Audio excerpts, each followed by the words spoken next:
Being in shape isn't just about looking good. It's about having plenty of energy, excellent blood work, great mobility and strength, and yes, having a great sex drive as well. In this video, I'm going to be breaking down the exact habits that separate the top 5% of men who feel and perform their best from the 95% still chasing shortcuts and wondering why nothing seems to stick. If there's one rule I've seen hold true with everyone I've worked with, from everyday people to professional athletes, it's this: what gets measured improves. If you want to make real, lasting progress, you need to track the thing that reflects your goal. If your goal is more energy and better long-term health, track your blood work. For example, your testosterone levels, your inflammatory markers, amongst other markers as well. If your goal is to drop body fat and get leaner, track your waist circumference and body weight weekly. That's what shows whether your plan is actually working and not just how you feel in the mirror on a given day. If your goal is to get stronger or fitter, track your strength in the gym, your VO2 max, or your resting heart rate. These are measurable signs that your body is adapting. And look, it's not about obsessing over numbers either. It's about having objective feedback so you can make smarter decisions instead of just guessing. Build strength on function, not dysfunction. And this is one of the biggest mistakes that's made when trying to build strength. Trying to stack more weight on the bar without addressing things like tight hips, poor posture, or limited shoulder mobility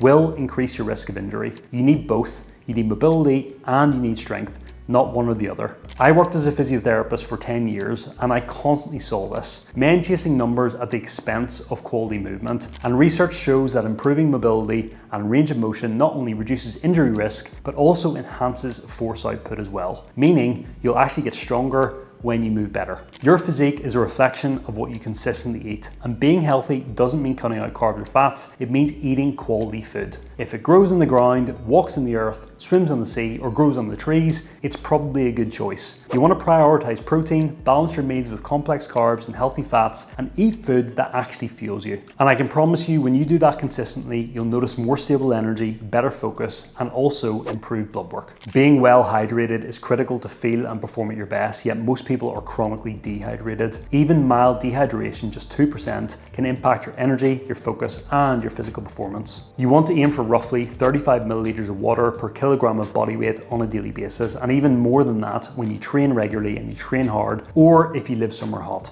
Build an environment that sets you up to win. What do I mean by this? If the people around you normalize things like binge eating, regular drinking, or skipping workouts, give it time and you'll start slipping into those same patterns. But when you're surrounded by people who train, eat well, and chase progress, that energy also rubs off. Those traits also start to become your patterns. And here's some things you can try. Follow people online who inspire and motivate you, and anyone that doesn't, unfollow them, block them, whatever you need to do. You could try joining a new gym, a gym that inspires you, motivates you. You could try and spend time with more people that are actually pushing for progress themselves. I can tell you that each time I've wanted to essentially pull my finger out and start making real progress with something, I started with a change in my environment. When my girlfriend and I broke up, when I moved cities, even when I switched gyms, each and every time I did something like that, I found that it translated into progress in other aspects of my life as well. The last point, and if you're still watching this, you'll probably relate to this, is to give yourself permission to take the pressure off. You're watching this because you want to get in better shape, and chances are you're the kind of person who's driven to achieve your potential in your career, your relationships, your finances, your body, your fitness, all of it. But that drive can come with a cost. The cost is often frustration, anxiety, and stress. Because if you don't feel like you're making progress, it feels like you're not reaching your potential. But sometimes you need to take one step back to take 2 steps forward. Think about the times you've been away on holiday and you come back feeling refreshed and motivated to get back into your routine, full of energy and ready to push again. That's the same principle here. Getting into shape requires consistency, yes, of course, but taking a week to reset here and there will actually help you